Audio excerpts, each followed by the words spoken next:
Welcome to India, a country full of colour and contrast which is on the move towards political stability and substantial socio-economic progress. With over 800 million people below the age of 35, the youth of India is set to rule the 21st century era of knowledge and technology. One city in northwestern India is already positioning itself to be one of the country's leading smart cities, which is ready to take advantage of this new era. The city of Jaipur, capital of the northwestern Indian state of Rajasthan, is home to some of India's most successful startups, who are hoping to disrupt one monopolised industry at a time. Home to bustling bazaars and magnificent forts and palaces, the Pink City has turned from one known simply for its beauty and history to one of the premier IT investment ecosystems in India. So, what is it about Jaipur that has turned this historic city situated in the middle of India's desert state to one which now hosts over 350 startups? This two-part mini-series will explore how and why the people behind the startups of Jaipur are beneficially utilising their roots and shoots to call Jaipur home to their head office and to help a new generations of Rajasthanis to become a part of India's emerging middle class. I'm Ryan Webb, and this is the startup industry of Jaipur.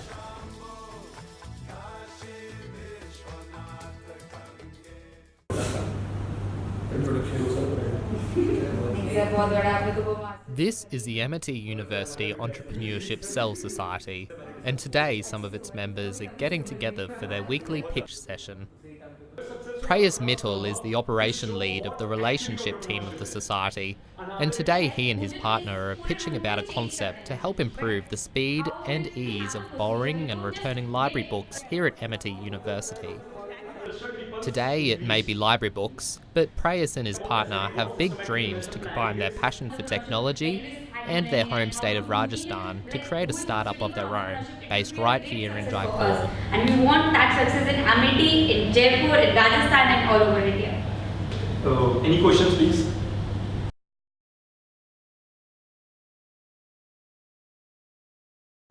In 2015, the Rajasthan state government implemented the Rajasthan e-governance IT policy, which aims to position and brand Jaipur as the premier IT research and development hub in northwest India. Since then, the city has become a startup hub flocked to by entrepreneurs and investors alike, with over 350 startups now registered with the Rajasthan government. However, the city is in stiff competition with other nascent second-tier ecosystems in India, who are all looking for a slice of the startup pie. To help their students break into the industry, Amity University has created its own innovation incubator to provide mentorship and support to students keen to put their innovation skills to the test. Professor Shukul leads the innovation incubator here at Amity and says that Jaipur is the perfect training ground for graduates wanting to eventually put their skills to the test in a Tier 1 city like Delhi or Bangalore. Amity Innovation Incubator is a center where we are motivating, we are guiding and giving platform to our students to start their own business, right? So main role of Amity Innovation Incubator is, there are so many students in Amity University. If they are not interested for job and they want to start their own business, then how to start and how to materialize their idea into successful product or services. So we are helping them, we are guiding them, we are informing about various government schemes to them. That way we are helping to our students. Two things stand out about entrepreneurs in Jaipur. They either have family roots here, or they've established shoots from studying here. This has provided a unique advantage to these entrepreneurs in that they know from their roots the problems that the people face, and they have the technical know-how from their university shoots to solve those problems. Jaipur has a personality of its own which is distinct from other cities in India. Rather than the frantic exchanging of business cards, which is evident in the big cities, Jaipur has a sense of friendly banter among startup founders and businesses, many of whom have grown up and attended university together locally. Business-wise, the city is cheap from an operations perspective, and given the number of trained engineering graduates from one of the 22 universities across the city, it's always easy to find talent for a low price. But it's also Jaipur's strategic geographic location and natural resources that it provides, which makes this city so commercially attractive. One of our students has started his business in related with solar industry. because here Jaipur, Rajasthan is such a location where you can get for all 365 days solar radiation. So he has started manufacturing this thing, solar panels and all this thing, right? So he is working on non-conventional energy. While some MIT alumni are looking to future renewable energy gains, others are more focused on solving the present electricity pains. India, much like Australia, is currently on the brink of an energy crisis, which is why companies like Adani are looking to Australia to fill the gap in India's energy market. With electricity prices increasing, instead of turning to startups who are trying to harness Jaipur's excessive sunlight, residents are taking the matter into their own hands with the help of a 5-finger discount. We've jumped in a cab and headed a few kilometres down the road from our accommodation here in Jaipur. After having many faces look at us and wonder what we're doing here, we've definitely been able to also notice an abundance of wires hanging across our head. Although they may come in all shapes, sizes and colours, they definitely all have one thing in common. They're hacking into the electricity grid illegally. Known locally as the electricity mafia, electricity racketeers arrange illegal electric connections to homes for a cost of 300 rupees a month. Since they connect directly to the transformer, many people are electrocuted and seriously injured. In this commercial area in downtown Jaipur, it was evident that a number of businesses with a clear capability to pay were partaking in this illegal hacking. Given that we were warned that the electricity mafia generally roamed the street looking out for potential police raids, it became apparent that we were being heavily watched whilst filming. Ashwin Singh is also an MIT alumni and accompanied our crew to the Razor Plaza district to observe this illegal hacking. He works for Grandpower, a startup that has made a smart device that can detect when there is excess voltage coming out of a particular transformer, and hence can detect the very second when illegal hacking is taking place. What if now my meter at the transformer is being able to tell you what is the input current, say it's 100 watt. Okay. Now electricity consumed by say meter A, B and C combined should be equal to 100 watt. So now when I'm real time I'm visualizing it, okay, or I'm running a string of program that when this condition is not true, something is wrong. Ashwin says that part of the reason that people hack is due to the cultural normality expectation that electricity is a basic good, which should be provided free of charge by the government. If they can't get this free of charge, they'll simply take it for free. The demographic challenge in India is that due to our political institution and the political setup, things like water, electricity and food for poor people, they consider they like want it for free, like it's their basic commodity for their life. You won't believe people there like who can afford electricity, who have say cars and like they have like a good living standard, even they have. I mean and I mean I can't get a reason like why are you hacking, and they're just bossy, like who are you? I'll hack.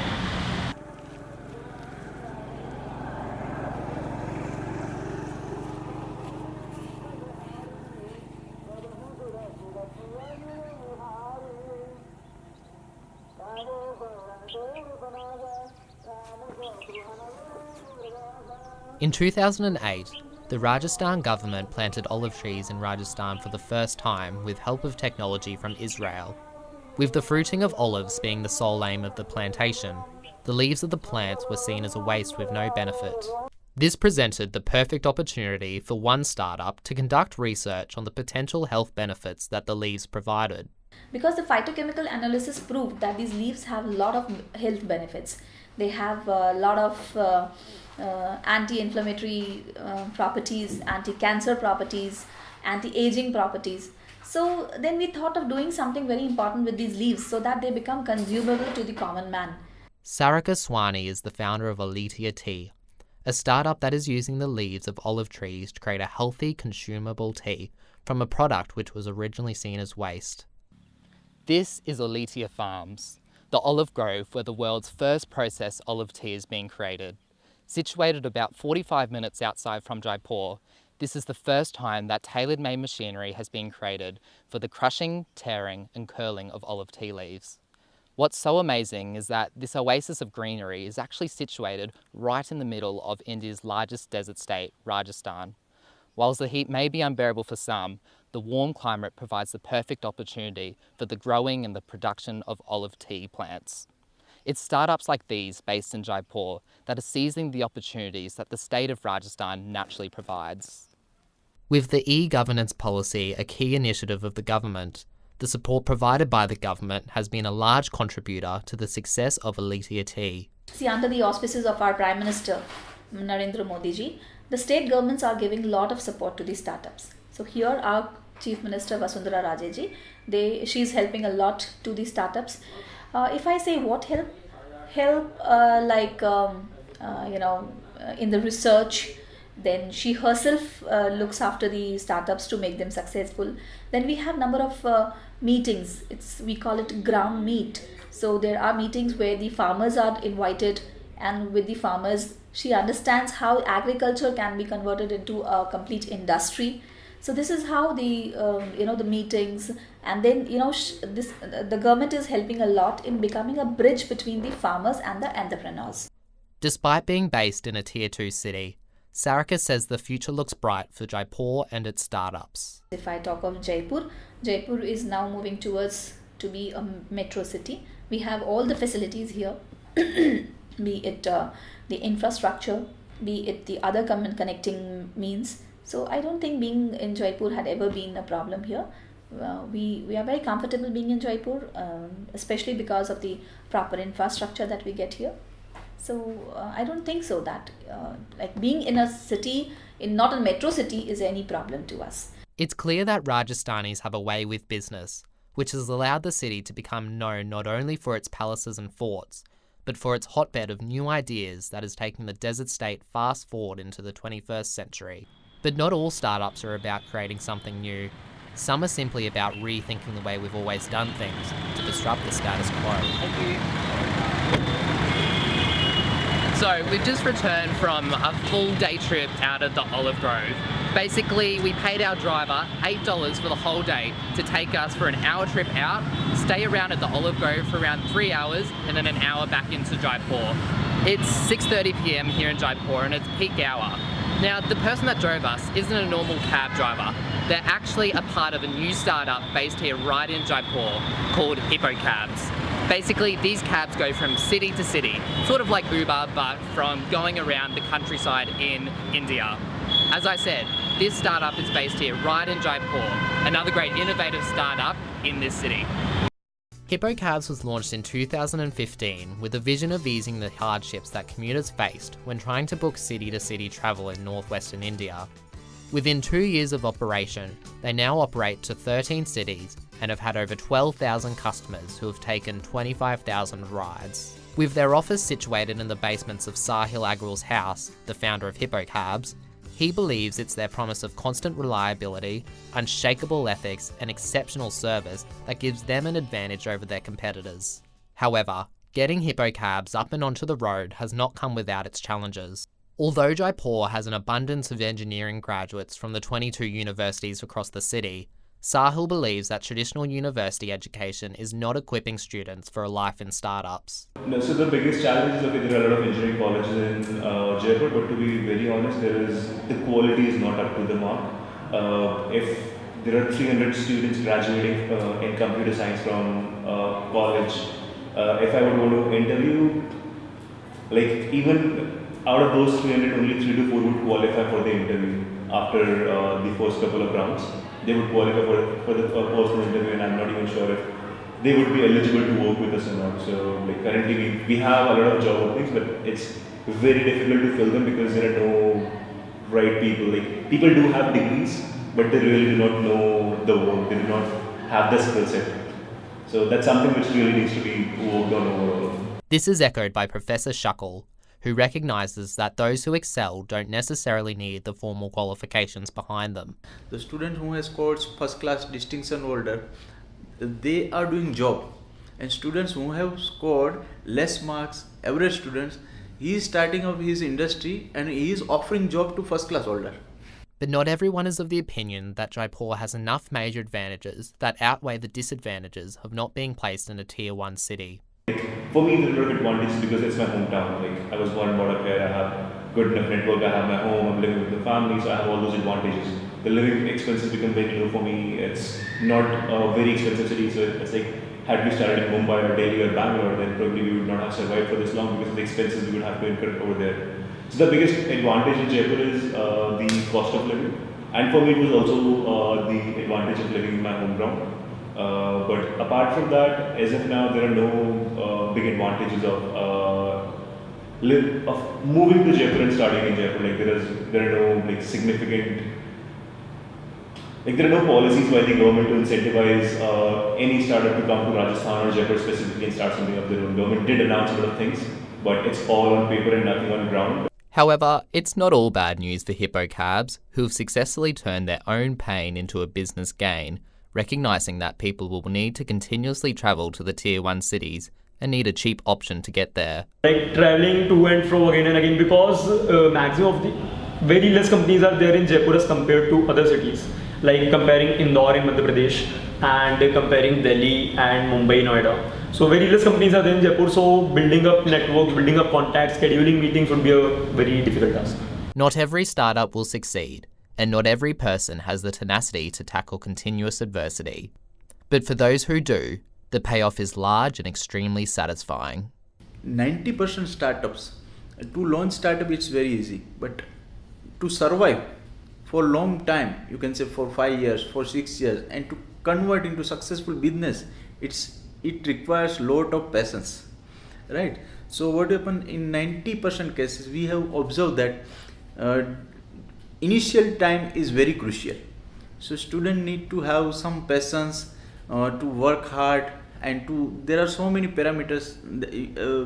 One thing I would like to tell here, it's not like that incubation center is the only place through which student can start their business, right? It is something inherent things, right? If you take example of Dhirubhai Ambani, who is a big businessman is a founder president of Reliance Group.